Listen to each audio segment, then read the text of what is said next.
You are welcome to the lecture series on TEA 326, Maintenance and Repairs of Electrical Equipment.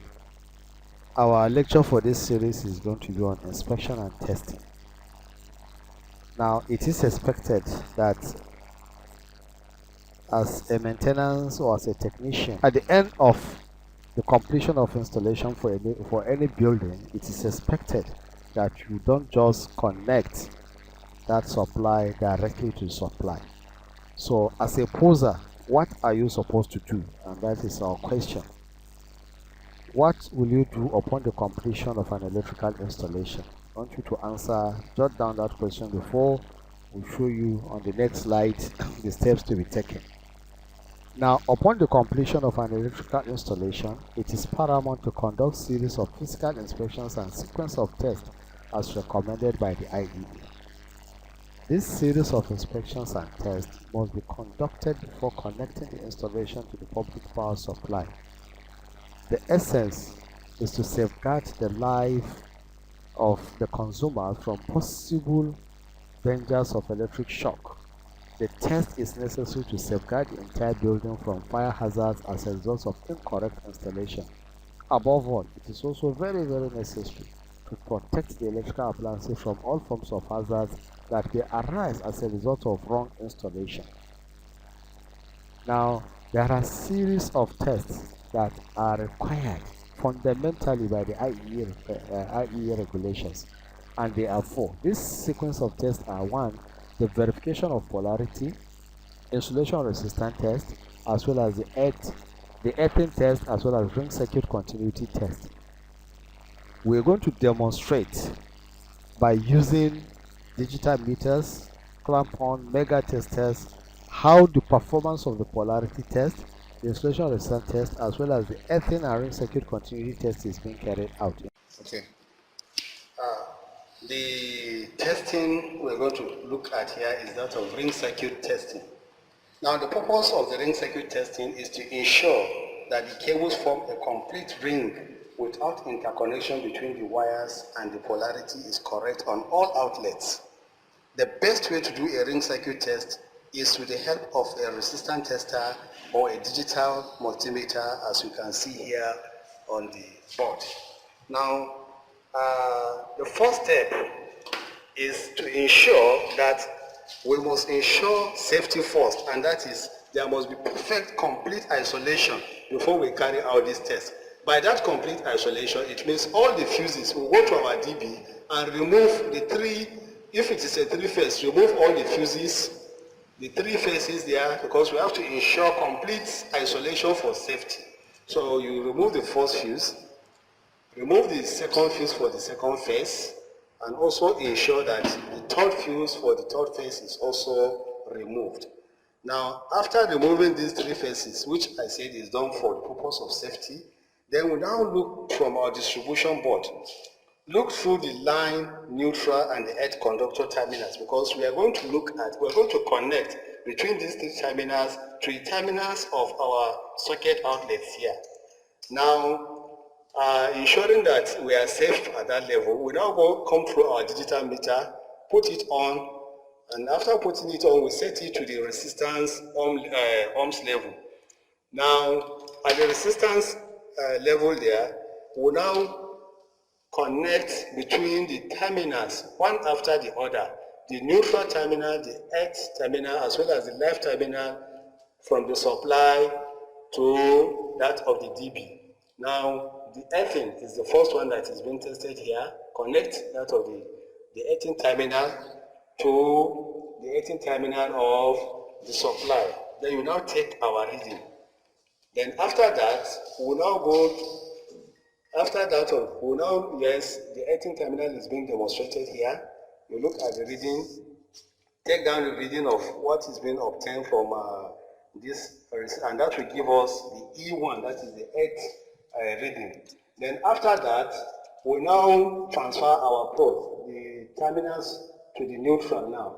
So we now fix one of the probe terminals from the meter to the neutral, and then the second one to the power supply board. Yes, so we now test through, and then we take our reading from the meter.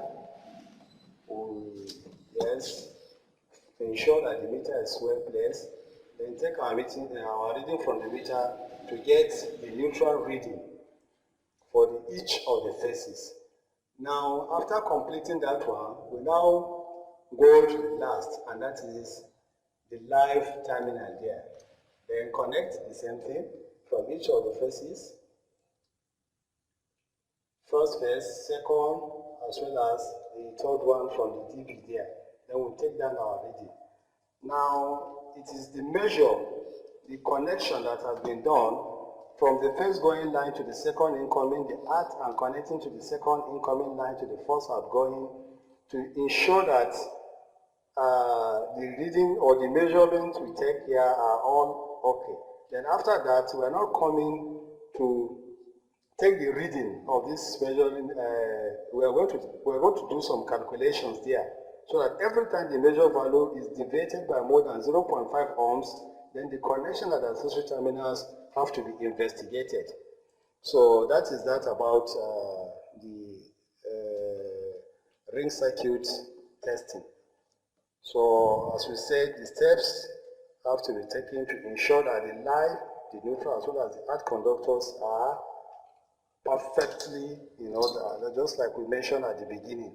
That is to ensure that it forms a complete ring without interconnection between the wires as well as the polarity from all the outlets.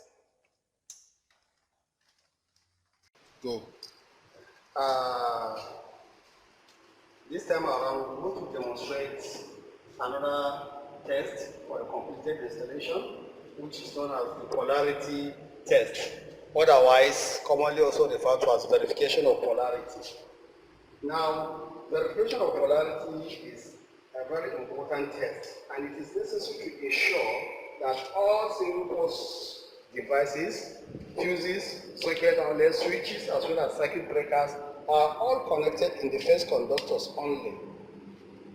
If you have conducted inspection and test of an installation process correctly, then you have already carried out a form of polarity test. Now, in carrying out polarity test, the verification of polarity test, first of all, from our DB, from the distribution board, we need to create a temporary link first, as you can see presently being demonstrated from any of the fusing element terminals there.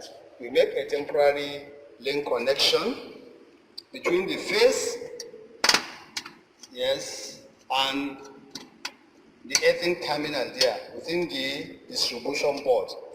Then making the connection have to be very tight so that there should be no leakages along the way, as you can see there. Now, after ensuring that the connection is effectively carried out, now we now go to our meter, our digital multimeter, set it at the resistance ohms level, and then you now take one terminal of the probe from the meter.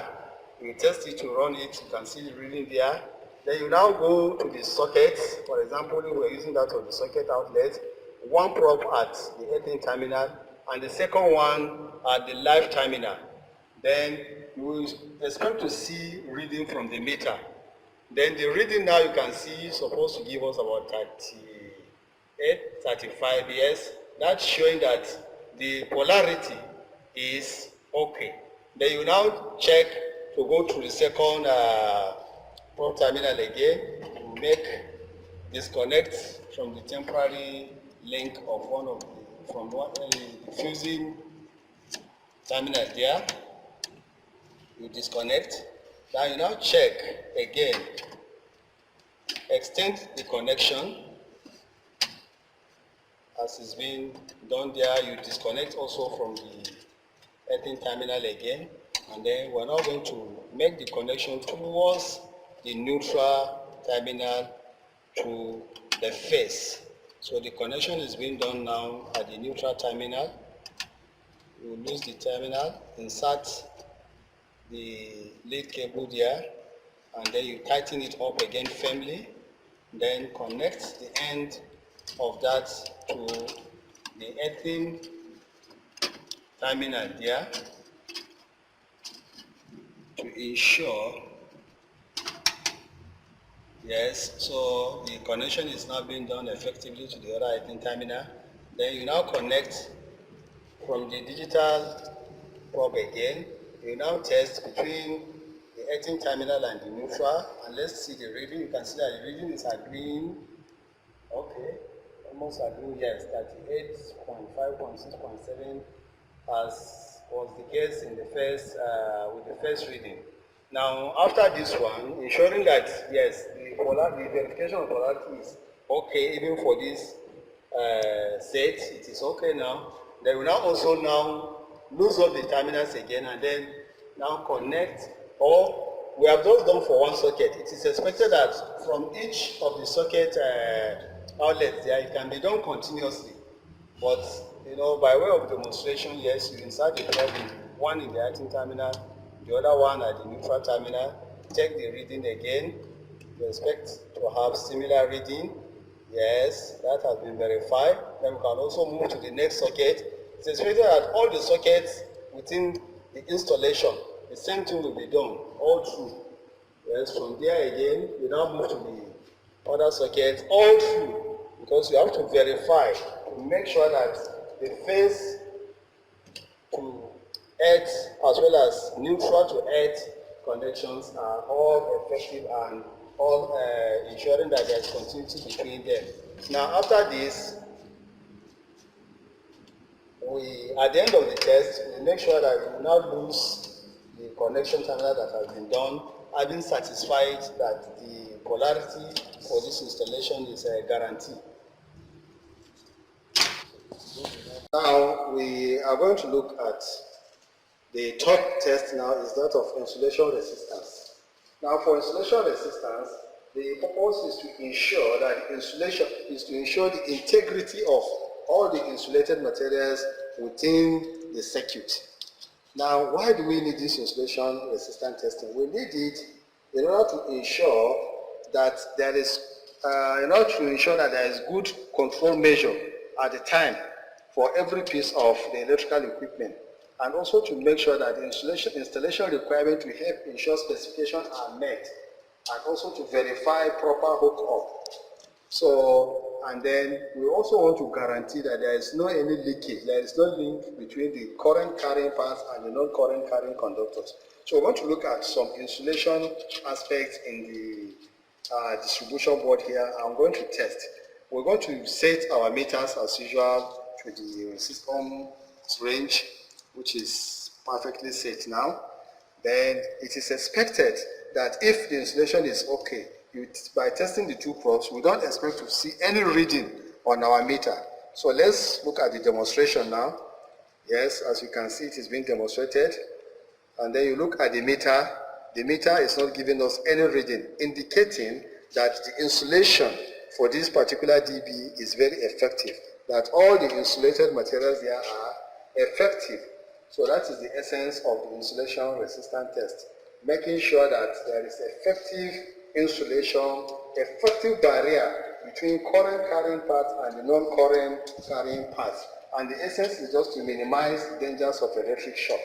As you can see, all the testing that is being done, there is the reading from the meter is zero. Nothing is being shown from the meter, ensuring that the insulation resistance for this is okay. But you can see that the reading from the meter, when the two probes are being put together, is giving us readings there. That is to ensure that there's continuity there. But when you take it back to the insulated materials there is no reading on the meter showing the effectiveness of the insulation for this particular distribution board. So this is just a simple demonstration of how to carry out insulation resistance test for any completed installation. Now, by way of evaluation so far, the first question I have for you is enumerate the sequence of tests recommended by IEE. Then what do you understand by time verification of polarity? Describe the procedure for inspecting ring circuit continuity. And lastly, what is the purpose of earthing test? Now, before we conclude this lesson, you will recall that we've been discussing about inspection and test, which we say must be conducted before connecting the installation to public power supply.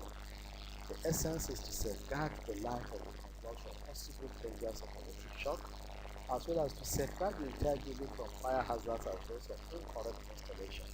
Above all, it is also very, very necessary to protect the appliances from all sorts of hazards that will arise as a result of poor installation. Now, finally, I expect you to send answers to my email, which is displayed on the screen. That is adamujaba@gmail.com. Thank you.